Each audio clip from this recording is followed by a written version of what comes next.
Profe Oscar, ¿cómo estás?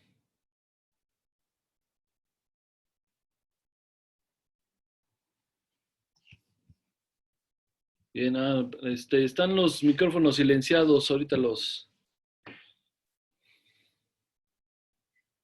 ya le están marcando al doctor Forteza. Y bueno, pues ya estamos acá. Doctor Forteza de la Rosa, buenos días nuevamente. Eh, Buenos ya, días. ya estamos aquí conectados con varios alumnos de la Escuela Nacional de Entrenadores Deportivos y también con los docentes que en este semestre nos tocó impartir la materia de planificación contemporánea. Y en ese sentido, durante digamos que el diseño que tenemos de las actividades, pues ahora que la tecnología y esta situación de confinamiento en la que estamos viviendo, pues se da la oportunidad de que podamos tener la dicha y el honor de tener pues esta comunicación directa con usted, profesor. Quiero comentarle que dentro de la ENET, pues uno de los textos que son obligados para todos los alumnos de la ENET, pues es precisamente las obras de usted que están relacionadas con las direcciones del rendimiento, con la planificación, y para muchos de los alumnos, pues va a ser muy motivante poderlo conocer y escucharlo. Aunque vamos a estar, digamos que en diferentes plataformas, porque pues ya les explicaba a ellos que usted está transmitiendo a través de Facebook, de Messenger. Nosotros estamos conectados en Zoom, pero ya al final de la exposición podemos habilitar los micrófonos para que puedan hacer una serie de preguntas si así fuera el caso. Y de antemano, pues agradecerle nuevamente. Me parece que es alguien que no requiere de mucha presentación porque pues se trata de una personalidad talla internacional que pues ha escrito una cantidad importante de textos y de bibliografía relacionada con la teoría y metodología del entrenamiento deportivo. A nombre de mis compañeros docentes y de la Escuela de Entrenadores, profesor, agradecerle y pues estamos atentos a su exposición, profe. Bueno, pues muchas gracias, Pedro. El gusto es mío poder compartir con ustedes. Me vienen a la mente muchos recuerdos de la Escuela de Deportes de México, de su claustro y de todos los amigos que tenemos por allá. Pues reitero, un gustazo estar aquí con ustedes compartiendo estos minutos de charla sobre las direcciones del entrenamiento deportivo. Bueno, habría que preguntarnos primero por qué las direcciones, cómo surgen las direcciones del entrenamiento deportivo. Un poco de historia no vendría mal para poder comprender realmente la esencia de esta teoría, porque las direcciones del entrenamiento deportivo es una teoría constituida en metodología también como una forma de seleccionar los contenidos de la preparación del deportista. Sobre los años finales de la década de los años 80, que el mundo entero estuvo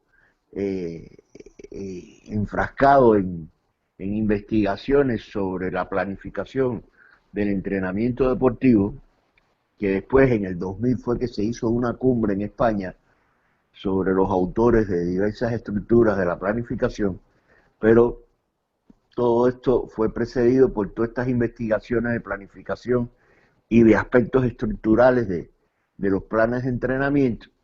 Pues aquí en La Habana pues nos encontrábamos también nosotros inmersos en estas investigaciones. Realmente se hablaba mucho de planificación, mucho de estructura, y reitero, las investigaciones estaban enfocadas en este sentido. Llegó un momento en las investigaciones en que nos dimos cuenta que no resolvíamos el problema del aspecto arquitectónico del plan de entrenamiento, de su estructura, mmm, criticando un poco las estructuras periódicas de Masvieille, porque no avanzábamos en los aspectos estructurales y empezamos a investigar, bueno, ¿por qué? ¿Qué es lo que pasa? Que se hacen nuevas estructuras y, y son pocos los entrenadores que la aplican y es muy poca la funcionabilidad. Estoy hablando desde la época de Techeni, estoy hablando incluso hasta de la estructura de Bompa, y empezaba a surgir nuestro amigo Fernando Navarro con su ATR y Manso por otra parte, y nosotros que estábamos estudiando, profundizando el esquema pendular de Kalinin y Arosiev. ¿Por qué no avanzábamos? Porque modificábamos la estructura, pero no modificábamos el llenado de esa estructura, es decir, el contenido de la estructura. El contenido seguía bajo la teoría de la selección de los contenidos de la preparación del deportista de Matveyev.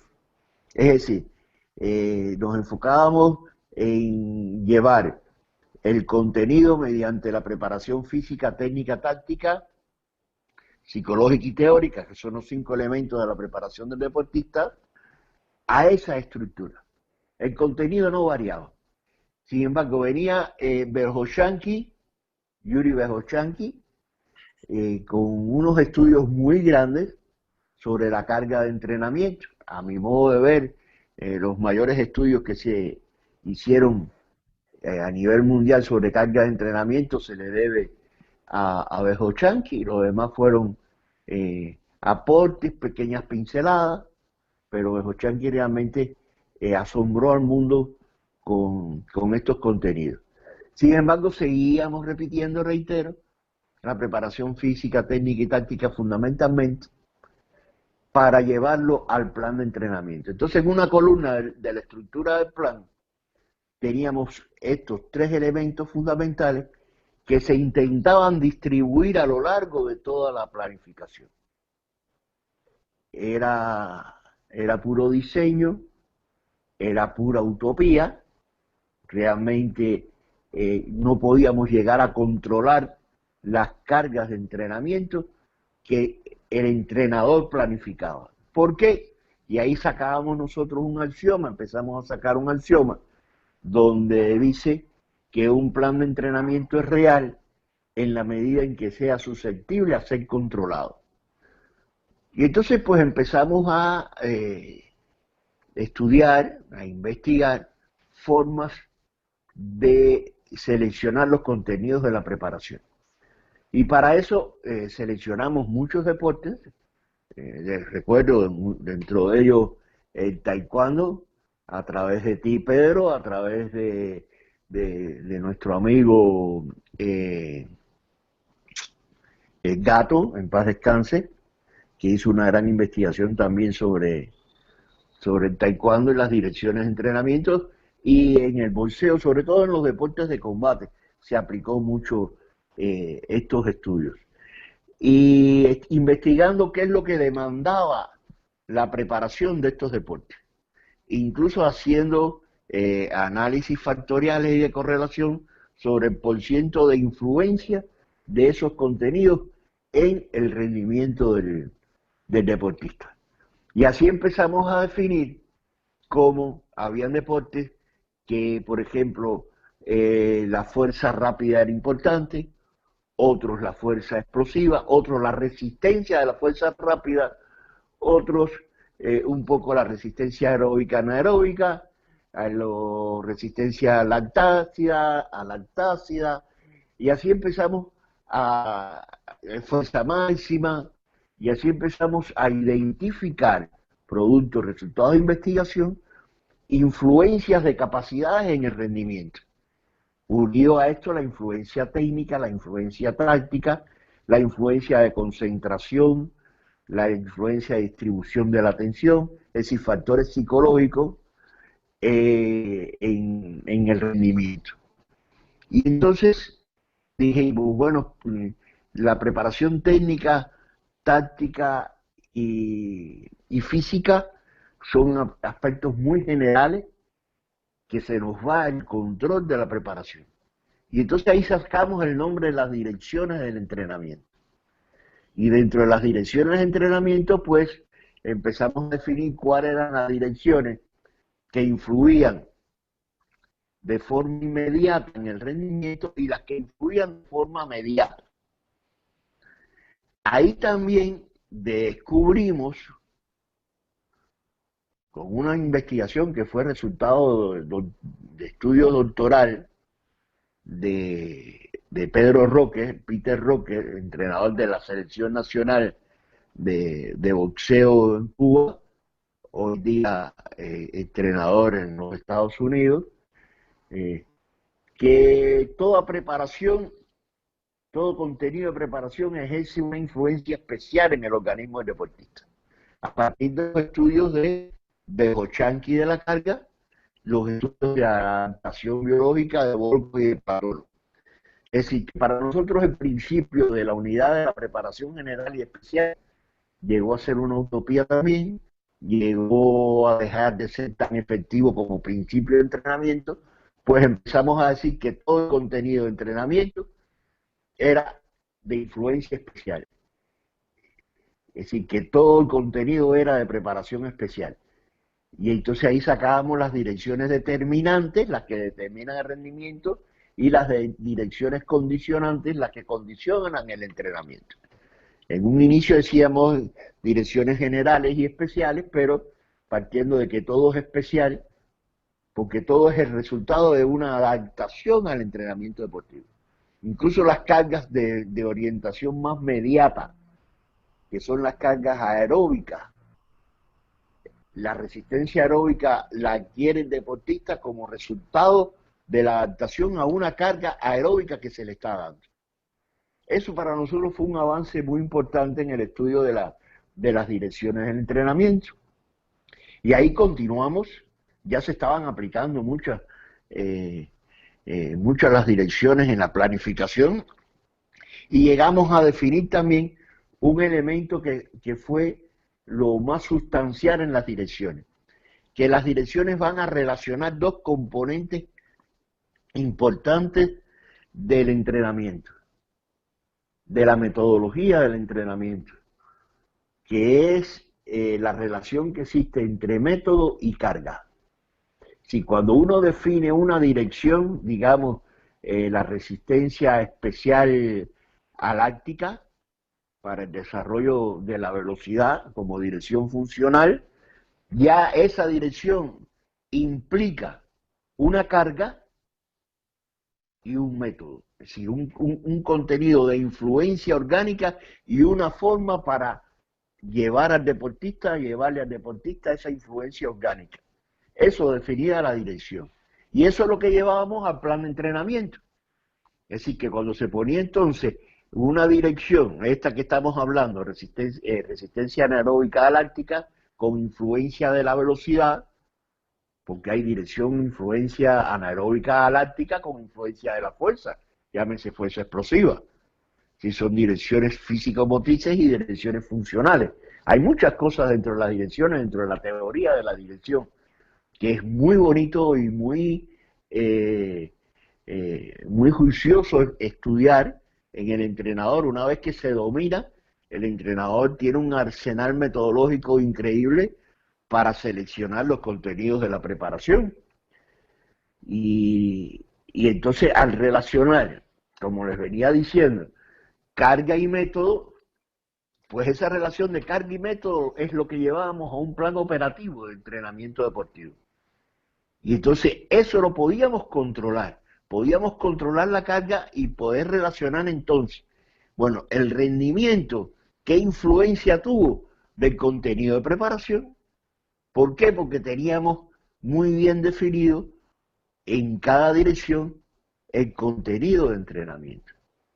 Y entonces fue un salto cualitativo muy grande que dejamos atrás la teoría más vellana de la preparación del deportista, sin dejar de decir que al deportista lo vamos a preparar física, técnica y táctica, pero por medio de las direcciones, que es una cuestión muy diferente de lo que veníamos hablando nosotros hace muchos años. Por supuesto, estamos en el 2021 y le estoy hablando de contenidos que ya tienen más de 30 años, estudios que tienen más de 30 años, que nos costó mucho trabajo imponernos en la ciencia, convencer a muchos entrenadores, a muy buenos, a buenísimos entrenadores, que tenían grandes resultados deportivos,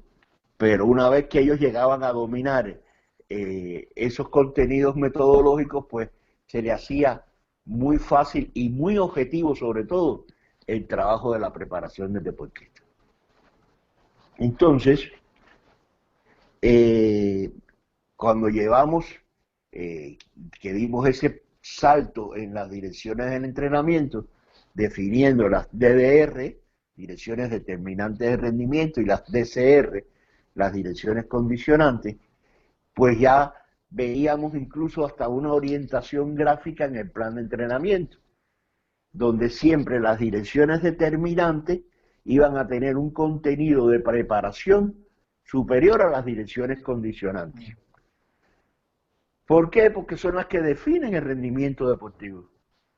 Las condicionantes condicionan. Es decir, para yo llegar a tener una fuerza rápida, una fuerza de la velocidad, yo tengo que tener una fuerza máxima. ¿Para qué? Para convertir la máxima en explosiva, para convertir la máxima en velocidad. Porque digamos, fuerza máxima como dirección determinante, estamos hablando de levantamiento de pesos, de la halterofilia, el único deporte que pudiéramos decir que la fuerza máxima es determinante. El resto es condicionante, porque condiciona la fuerza máxima todas las demás capacidades. Lo aeróbico igual, lo aeróbico es un contenido condicionante, incluso hasta para el maratonista, porque siempre preguntábamos nosotros, ¿quién ganó el maratón de New York? Y decía, y todo el mundo hablaba, ¿no? Que si el etíope, no, que si de tal lugar, de otro, no, el maratón lo ganó el que primero llegó. ¿Y por qué llegó primero? Porque corrió más rápido. ¿Y por qué corrió más rápido? Pues porque tenía más velocidad. Entonces el maratón lo gana no el que tenga más resistencia aeróbica, sino el que más rápido corra, que es el que primero llega. Entonces lo aeróbico se me convierte en condicionante. Pero es que para poder trabajar una resistencia anaeróbica, digamos resistencia a la velocidad, o poder desarrollar la propia velocidad, que es anaeróbica por excelencia, necesitamos primero desarrollar la resistencia aeróbica. ¿Por qué? Porque es el que me permite en las micro y en las macro pausas del método intervalo recuperar al deportista para los tramos de repetición. Y esa recuperación la da ¿quién? La da la resistencia aeróbica. Entonces primero tenemos que entrar a trabajar direcciones condicionantes alternadas con direcciones determinantes. Por eso las direcciones determinantes siempre van a tener 1% de trabajo superior y la curva va a ser siempre por encima de las direcciones condicionantes. Eso también nos permitió entonces llevarnos a una nueva estructura de entrenamiento, a modificar entonces, a continuar los estudios de planificación y llegar a modificar la estructura periódica de entrenamiento deportivo, respetando los ciclos de preparación, las micro y las mesoestructuras. Entonces surgió las campanas de entrenamiento. Las campanas de entrenamiento por el estudio del sistema pendular. Con un eje de péndulo, en un lado teníamos las determinantes, las direcciones determinantes, y en el otro las condicionantes, y así estuvimos diseñando las estructuras de campanas, dobles campanas, campana sencilla, cuando se abre el péndulo, cómo se cierra el péndulo, y fue un estudio que fue consecuencia después de esto de las direcciones de entrenamiento. Por eso no podíamos avanzar en los estudios de planificación sin haber estudiado los contenidos. Y ese estudio de contenido nos llevó a esta nueva teoría y metodología de la selección de los contenidos de la preparación del deportista. Hay muchos elementos que influyeron, la carga de entrenamiento, cuando hablábamos del potencial de la carga, que fue uno de los grandes aportes que hizo Behochanki a la carga de entrenamiento, que eso es importantísimo conocer, cómo varían los potenciales de entrenamiento para poder seleccionar los contenidos y poder llegar a una planificación. Yo les voy a poner un ejemplo. Queremos desarrollar la fuerza explosiva en un saltador. Todos sabemos que la fuerza explosiva, el mejor método de entrenamiento para la fuerza explosiva es el método pliométrico, es la pliometría como método, la pliometría como método. Pero para aplicar la pliometría en un deportista, que es un sistema que tiene una gran influencia en la fuerza explosiva, no podemos empezar directamente a aplicarla. Tenemos que crear un condicionamiento, y ahí entran las direcciones condicionantes de fuerza. Entra la fuerza máxima, entra las resistencias de la fuerza, entran los saltos sin sobrecarga, los saltos con sobrecarga, para ir aumentando la condición de fuerza del deportista para llegar entonces a la pliometría. La pliometría, cuando se utiliza bien, el atleta aumenta extraordinariamente su fuerza explosiva. ¿Cuándo se utiliza bien? Porque vemos muchos entrenadores utilizando determinados ejercicios que comentan y dicen estoy trabajando la pliometría, y no es pliometría.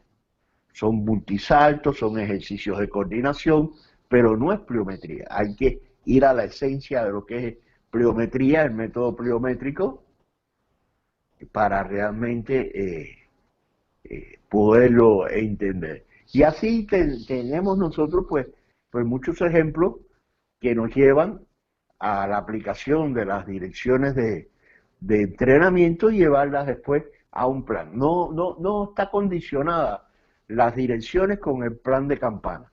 Usted puede llevar las direcciones de entrenamiento a la estructura que usted quiera. A la estructura de entrenamiento que usted quiera.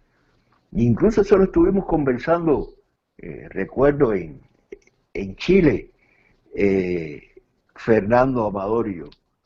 Fernando con su ATR, yo estaba trabajando la estructura de campana, estábamos en el Comité Olímpico y en la Universidad de Santo Tomás, y yo le conversaba, las direcciones se pueden aplicar muy bien en el ATR, y es que el ATR es una estructura, a mí en lo personal me gusta mucho esa estructura de acumulación, transformación y realización, una estructura mesocíclica, donde usted puede aplicar con mucha facilidad las direcciones de entrenamiento.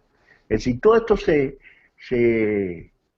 tiene una gran relación, lo que hay que estudiar mucho. Yo les digo a ustedes, estudiantes, profesores, que tienen una gran oportunidad hoy día, la factibilidad de hacer actividades como esta, de tener acceso a internet. Hay que estudiar mucho para poder sacar, tener claro en el pensamiento del profesor, del entrenador, una serie de concesiones metodológicas que permitan al entrenador pues hacer muy bien su trabajo. Yo les sugiero a ustedes, no sé, si por el camino hay alguna pregunta, porque me es muy difícil estar trabajando y hablar sin esquemas gráficos. Realmente no, el acceso que tengo es a través del iPhone que tengo, no me puedo auxiliar de la computadora, no tengo internet así en la casa, solamente en el teléfono, entonces me resulta muy difícil tratar de incluso explicarme sin el auxilio de determinadas gráficas que le permitan a ustedes también, como oyentes, entender todo esto que estamos hablando. Pero bueno, sí me gustaría que pudieran hacer algunas preguntas para poder dialogar, que sería un placer muy grande conversar con ustedes. No sé, Pedro, ¿qué tú crees? Sí, sí, muchas gracias, profe. Pues si hay alguna pregunta por parte de los casi 100 personas que están conectadas escuchando esta charla, si alguien quiere hacer alguna pregunta, por favor, levante la mano o active su micrófono para poderla hacer directamente. Luis, si les puedes dar acceso para que puedan ellos desactivar el micrófono para que puedan hacer la pregunta así directo. Sí, ya lo tienen, profe. Sí se puede. ¿Alguien?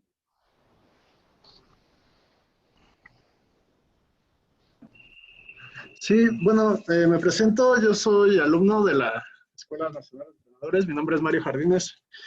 Buen día, profesor. Y bueno, mi pregunta va más enfocada a saber si estas direcciones o estas orientaciones que se dan en entrenamientos individuales se pueden dar en deportes colectivos. Y cómo, si ustedes en algún momento lo han planteado, ¿cómo lo hacen?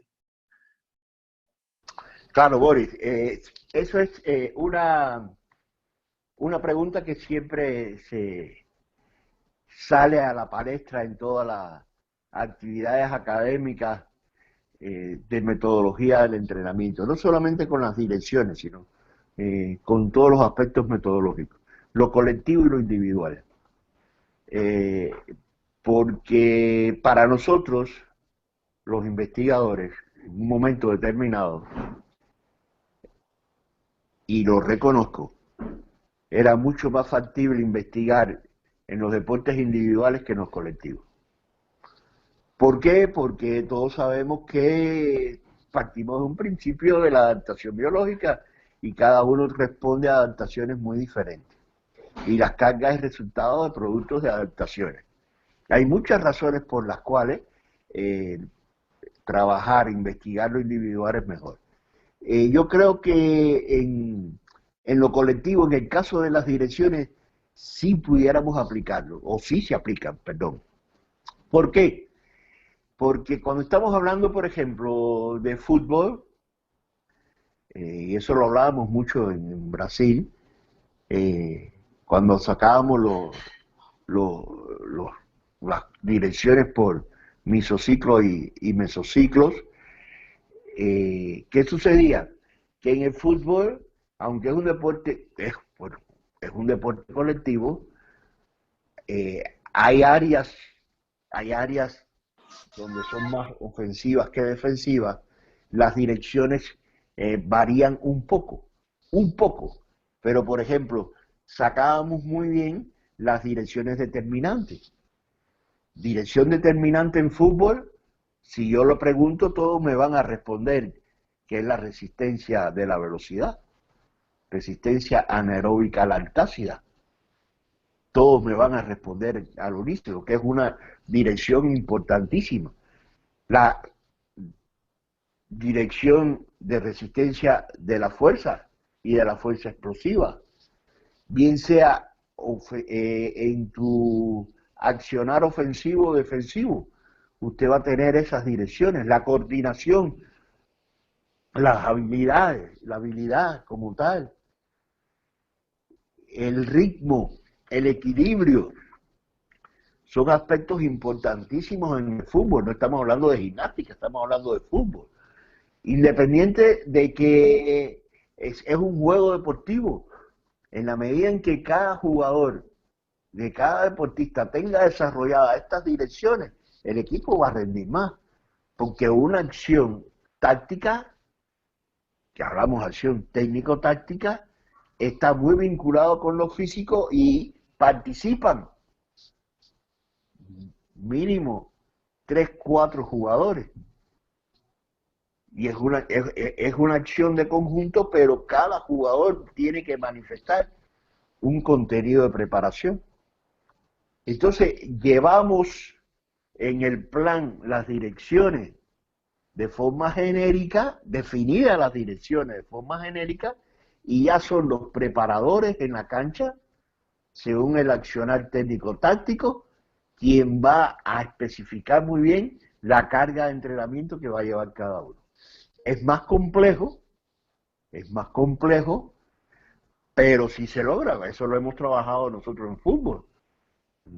Ya hoy día no te puedo mencionar, pero hay muchos, varios, no muchos, son varios equipos de fútbol donde sí, profesionales, muy conocidos por ustedes, donde se han aplicado todas estas cuestiones y los resultados fueron fantásticos, fabulosos.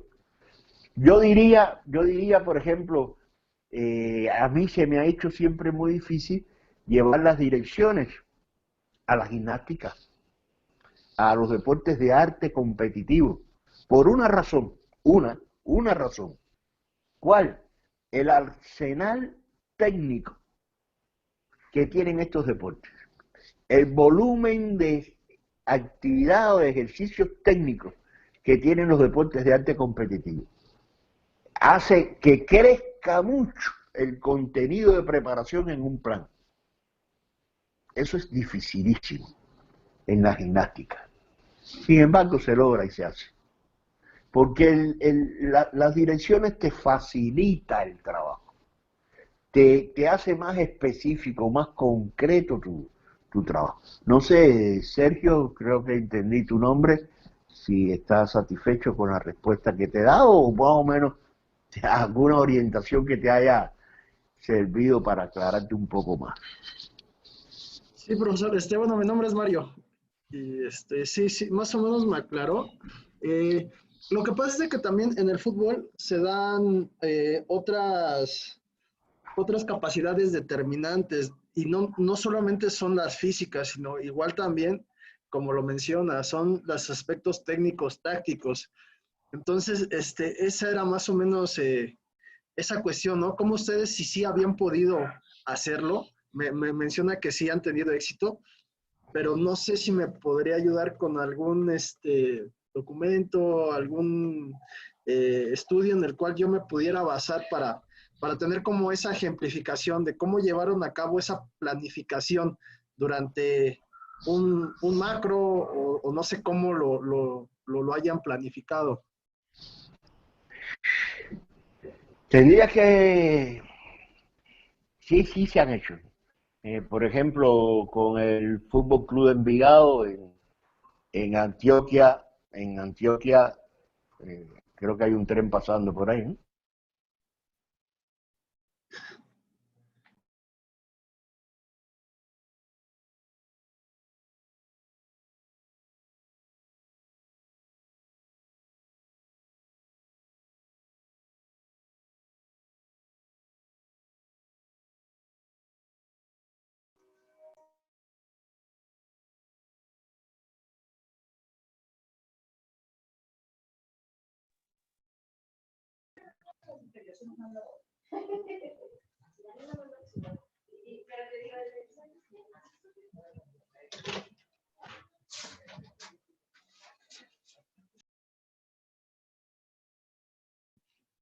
Al parecer perdimos la señal, pero ya la estamos contactando nuevamente. Esperemos que podamos, no demore mucho.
Bueno, seguimos intentando poder volvernos a conectar con el doctor Forteza.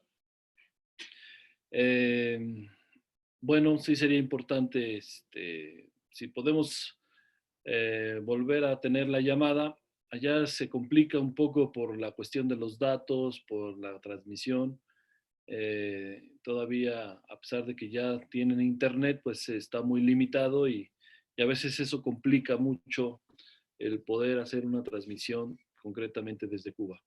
Pero bueno, finalmente creo que ha estado, se expuso lo fundamental en cuanto al tema de las direcciones y que, bueno, ya una vez que se haya hecho esto, pues sería importante que podamos nosotros a través de las lecturas que están relacionadas con el tema y sobre todo también con las, eh, pues el seguimiento y la aclaración de dudas a través de quienes estamos impartiendo las clases, como el doctor Oscar Ramírez, el doctor Jorge Alcántara, también con el profesor Manuel Castillo y un servidor, pues poderles disipar cualquier situación que esté relacionada con el tema. Luis, más o menos si nos puedes indicar cómo vamos y si se pudo nuevamente enlazar la llamada. Si no es... En eso estoy, profe. Ok, ok. Doctor Oscar Ramírez, ¿algún comentario o algo?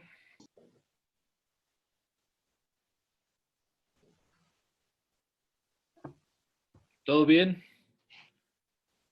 Si quieres, ok. Pues a mí me parece que el trabajo que se ha hecho sobre direcciones de entrenamiento y que se ha publicado tiene ciertos alcances. Por supuesto que parte del estudio de algunas disciplinas deportivas en las cuales se ha podido llevar a cabo, pero sí queda pendiente el proceso de direcciones, como lo que preguntaban los muchachos respecto a los deportes de colaboración y oposición.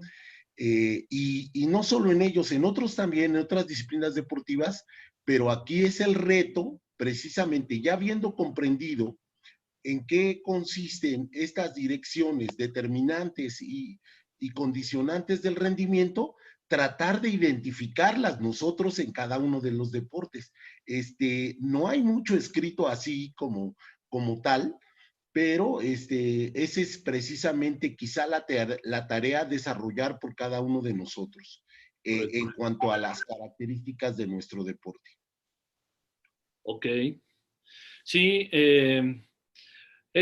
precisamente creo, ahorita que lo mencionas, doctor, pues estaba recordando precisamente cuando tuvimos la posibilidad de estudiar la maestría allá en Cuba y el doctor Forteza de la Rosa pues era uno de los que nos estaba impartiendo clase y en ese entonces él estaba precisamente llevando el tema de las direcciones del entrenamiento y quienes estábamos pues estudiando que pertenecíamos a diferentes países y diferentes disciplinas deportivas, exactamente ese era el reto, ¿no? Cómo identificar y seleccionar las direcciones de rendimiento condicionantes y determinantes para nuestras disciplinas en función de los contenidos que ya se habían presentado.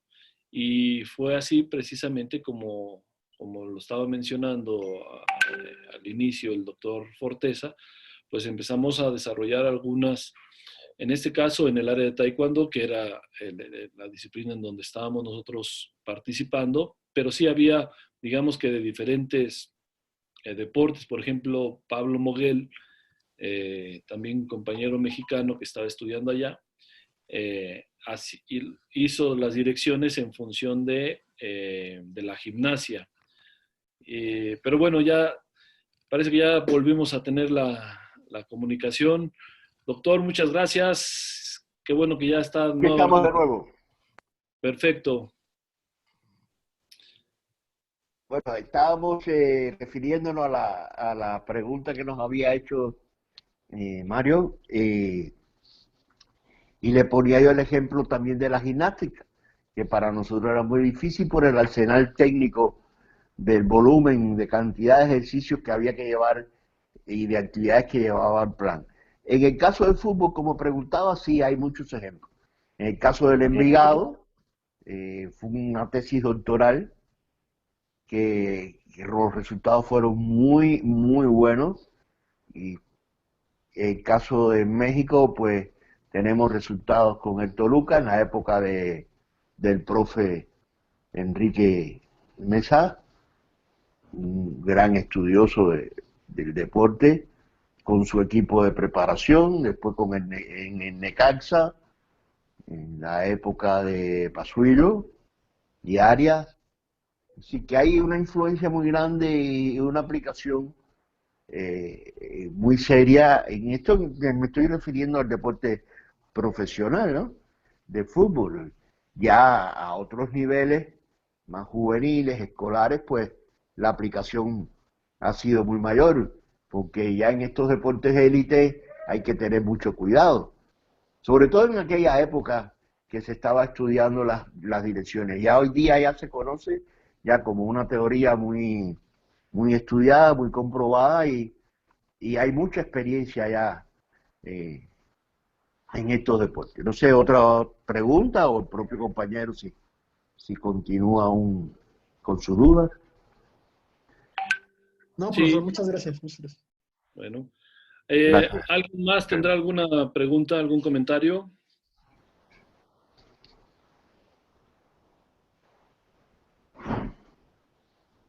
Si gustan activar sus micrófonos.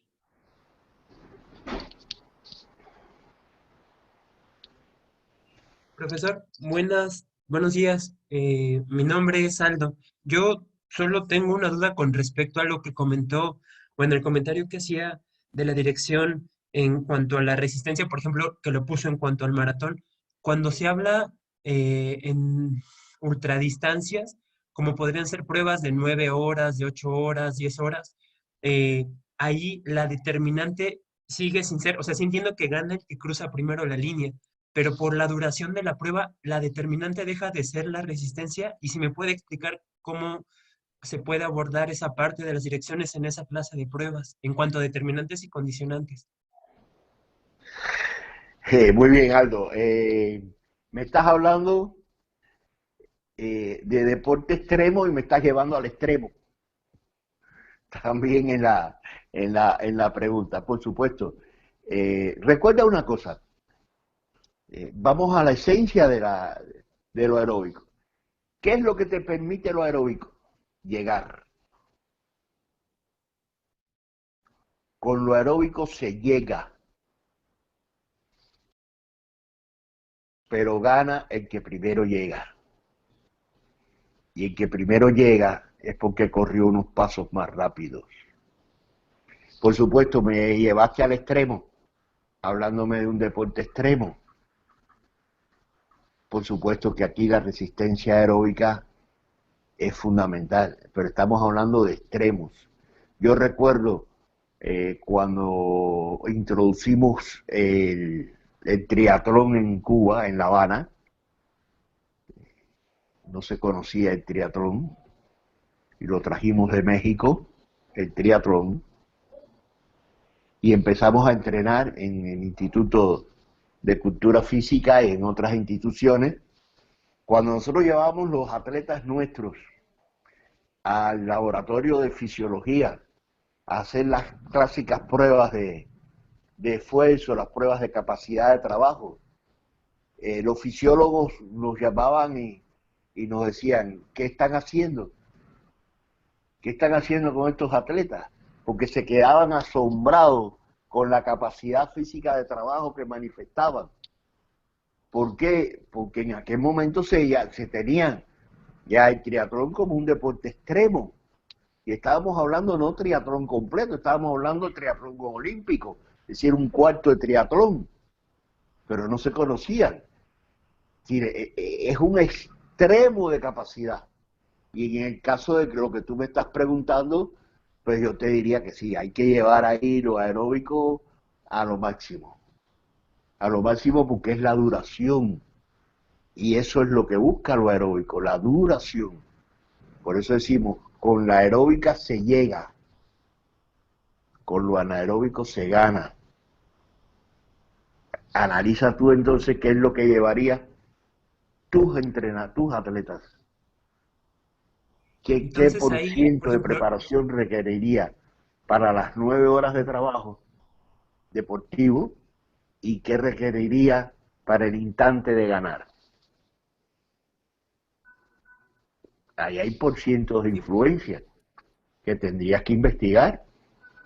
Ahí tienes tu tesis de grado.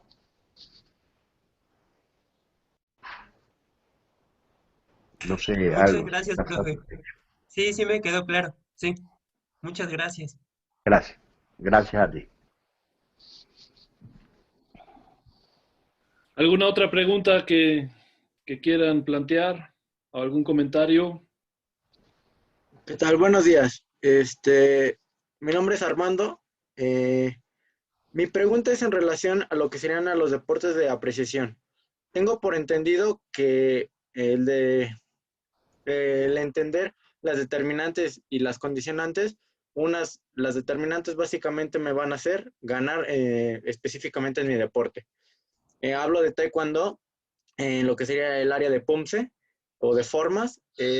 ¿Cómo yo realizaría o determinaría las capacidades determinantes a la hora de lo que sería realizar una planificación?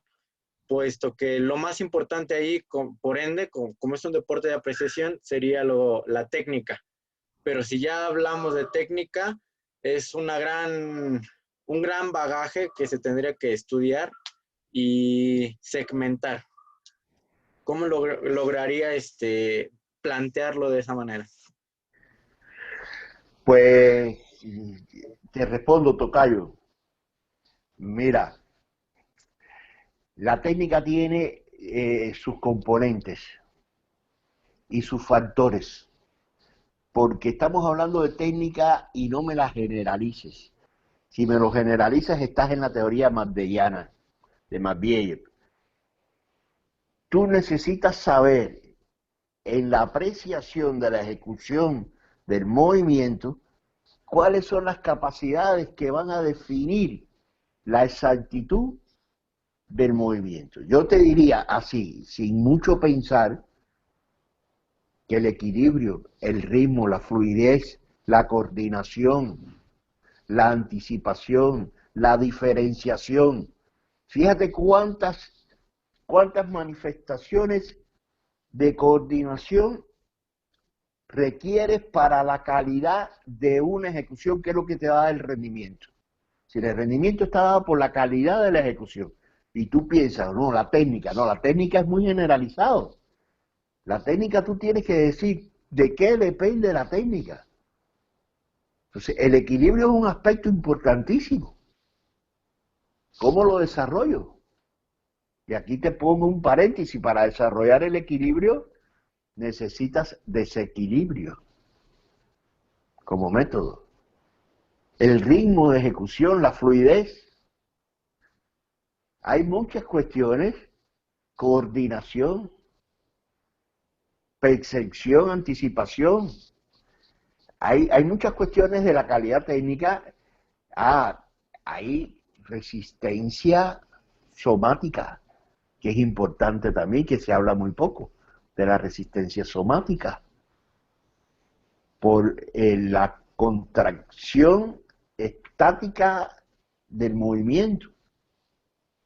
Entonces, hay muchas cuestiones que tú tienes que descomponer, pero que tienes que estudiar.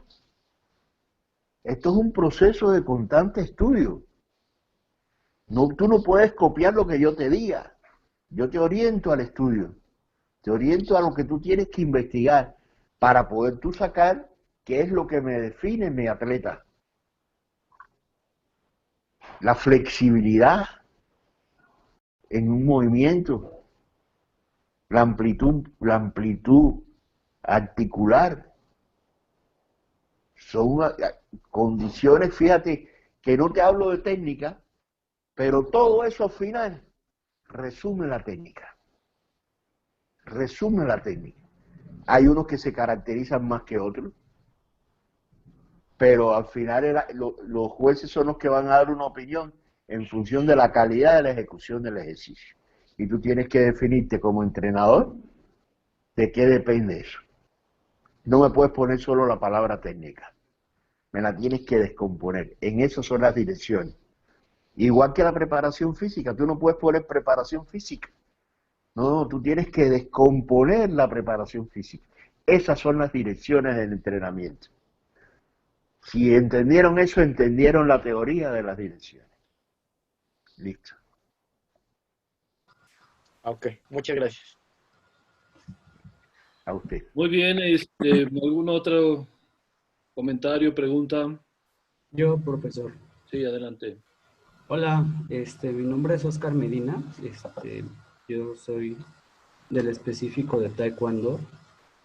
Mi pregunta va encaminada acerca de cuál es su postura acerca del desarrollo de la fuerza explosiva y de la potencia en competidores, en la etapa de la niñez, ya que muchos de los autores refieren que el estar trabajando o desarrollar la fuerza en niños en estas edades retrasa su crecimiento. Sin embargo, he tenido la oportunidad de revisar principalmente un documento que hace Pedro Jiménez Reyes, en donde dice que él realizó un estudio longitudinal de 2 años, que es viable el desarrollo de la fuerza en niños. Él lo hizo en niños de 9 años y su trabajo longitudinal lo llevó a 2 años. O sea, él realizó esta investigación durante 2 años. Y no sé cuál sería la postura que usted tiene acerca de este tema, ya que el desarrollo de la fuerza explosiva y la potencia en el taekwondo es muy importante. Sí, mira, Oscar, aquí hay muchas variables que intervienen. Independientemente de la edad en la niñez, que es un diapasón amplio, porque es amplio.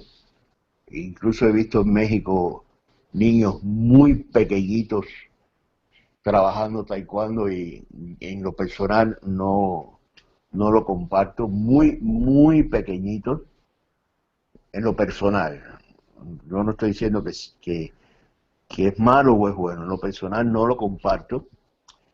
Pero en el caso de la fuerza explosiva y la potencia en estas edades tempranas, yo te diría que no depende tanto del nombre de la capacidad como de la carga que utilices para desarrollar esa capacidad.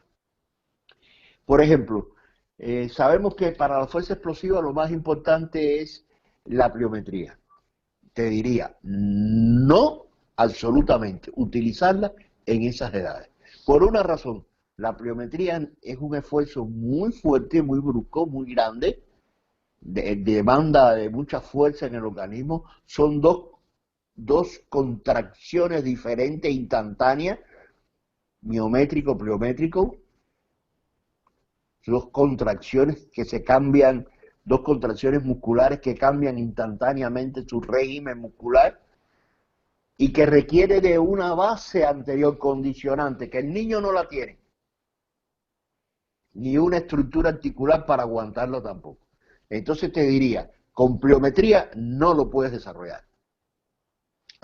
Hay que ver qué cargas puedes utilizar para manifestar esa fuerza, porque sí la requiere, El taekwondo requiere de esa fuerza, y si la requiere, pues tiene que desarrollarla. Pero hay una edad, y la edad te condiciona, porque la edad, ¿qué pasa con la edad?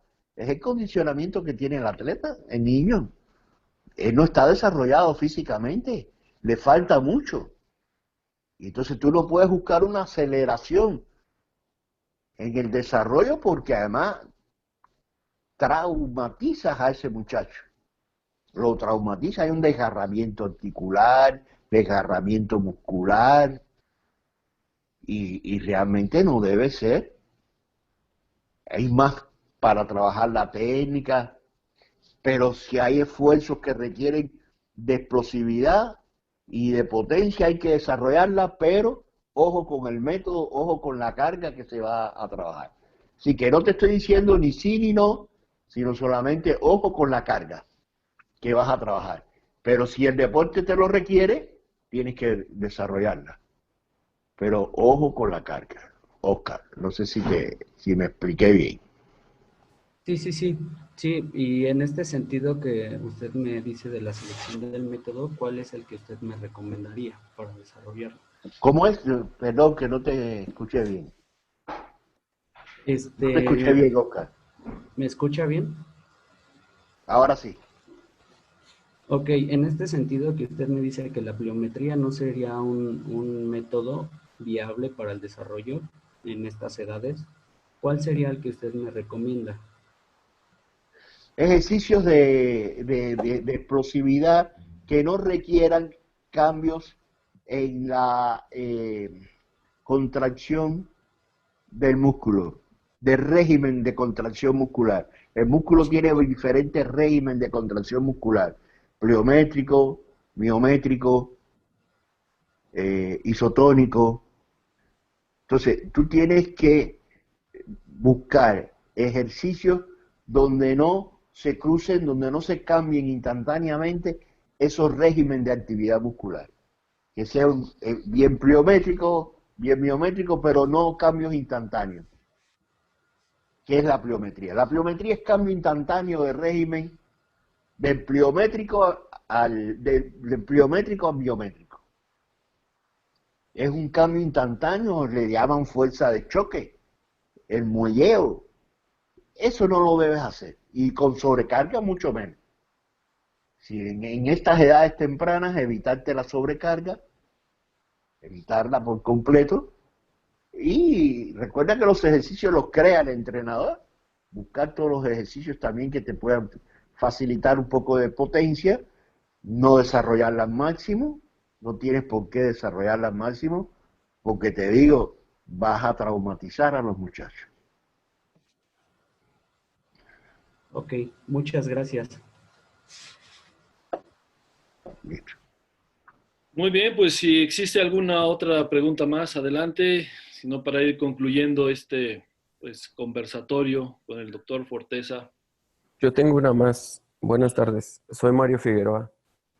Bueno, doctor, le quiero preguntar acerca del deporte de la apnea, específicamente en la prueba de apnea estática.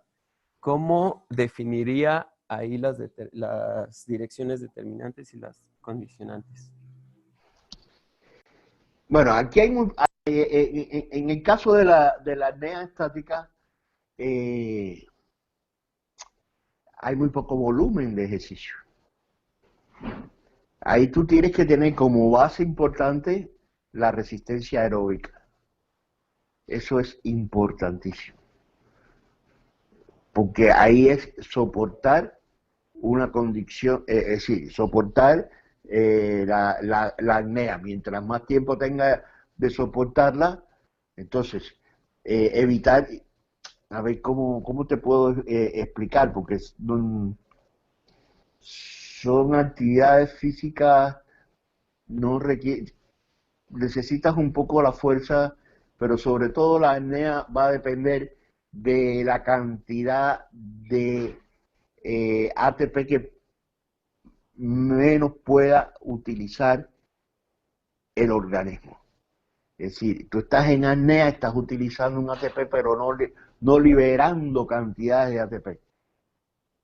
Si tú tienes, mientras más ATP tú tengas, más vas a tener apnea, porque no vas a respirar. La apnea es vas a respirar, pero tisularmente. Es una respiración celular. Entonces, pero eso te lo da la resistencia aeróbica para el transporte por la mitocondria de oxígeno y poderla soportar. Ahí sí tienes que trabajar mucho lo aeróbico. Recuerda que no hay correlación entre la resistencia aeróbica en tierra y en agua. Esos son estudios hechos ya hace muchos años. Es decir, tú tienes que partir de una resistencia en tierra, carreras, por ejemplo, ciclismo, remo, resistencia de movimientos continuos consecutivos de larga duración. A eso te va a dar a ti una resistencia aeróbica adaptado a ese ejercicio que estás haciendo. y sobre esa base entonces llevarlo al agua, al medio tuyo. Que ahí viene entonces ya la natación, que hay ejercicios en condiciones de apnea para el desarrollo de la resistencia aeróbica específica en el agua. Ahí tú puedes tener lo condicionante, la aeróbica en tierra, y lo determinante, lo aeróbico en agua. Es lo poco que te puedo decir, porque tampoco tengo mucha experiencia en el desarrollo aeróbico. En la apnea estática. Gracias, sí, me es de No mucha sé, ayuda. Figueroa, si está bien en la mano. Gracias. Pues nada. Bien, profesor, pues agradecido como siempre por estos minutos que sabemos el esfuerzo que se realiza, sobre todo por la comunicación que a veces no es tan fluida como quisiéramos, pero muy agradecido. En lo que usted se desconectó, estábamos conversando con el doctor Oscar Ramírez, que también está escuchando esta charla, y hablábamos un poco que el gran reto para los estudiantes es precisamente el poder, a partir de lo que se expone, pues identificar y analizar cuáles pudieran ser precisamente las direcciones en sus disciplinas deportivas y cómo poderlas ir desarrollando a través de estos aspectos que van a caracterizarlo con la carga y el método, precisamente, ¿no? Así mismo, Pedro. Muy agradecido. Saludos a ti, saludos a Oscar Ramírez. Un abrazo a todos los participantes. Aquí estamos a la disposición de ustedes. Muchas gracias, te reitero, por conectarte conmigo y pedirme esta colaboración. No, a usted, doctor, muchísimas gracias. De hecho, dentro de 15 días, pues nos toca ver el tema, pues ya de las campanas estructurales, que también es uno de los temas, pues suyos, ¿verdad? Es un modelo de planificación que usted diseñó. Y bueno, pues si tuviese tiempo y disponibilidad, pues igual amablemente, pues ojalá nos pueda también regalar unos minutos para compartirnos esa experiencia de cómo se diseñó y cuáles son las características fundamentales, pues, de las campanas estructurales. Cómo no, con gusto, y ya nos pondremos de acuerdo más adelante. Les reitero, cuídense mucho, que estamos expuestos a una enfermedad realmente muy penosa, muy triste, y hay que cuidarse, tomar todas las medidas que nos orientan, y bueno, y salud para todos. Muchísimas gracias, doctor. Un fuerte abrazo también a la familia y que estén todos muy bien por allá. Bien, gracias, Pedro, que Dios los bendiga. Gracias. Gracias, profe. Gracias. Gracias. Gracias, hasta luego. Gracias, profe, hasta luego. Muchas gracias. Gracias, hasta luego, profe. Hasta luego. Gracias, profe. Muchachos, pues gracias a ustedes por conectarse. Ya, insisto, los profesores seguramente ya tienen algunas actividades diseñadas para cada uno de ustedes en la plataforma. Y si no, pues con sus respectivos docentes podrán darle seguimiento a este tema de las direcciones. Y bueno, pues nos vemos la próxima semana para otro enlace que vamos a tener también de manera general. Cualquier duda, pues ahí seguimos en contacto. Que pasen una excelente tarde. Nos vemos pronto. Gracias, profe. Gracias, hasta luego. Hasta luego. Buena Nos tarde. vemos, profe, hasta luego. Adiós, profe, hasta luego. Bye. Gracias, profe.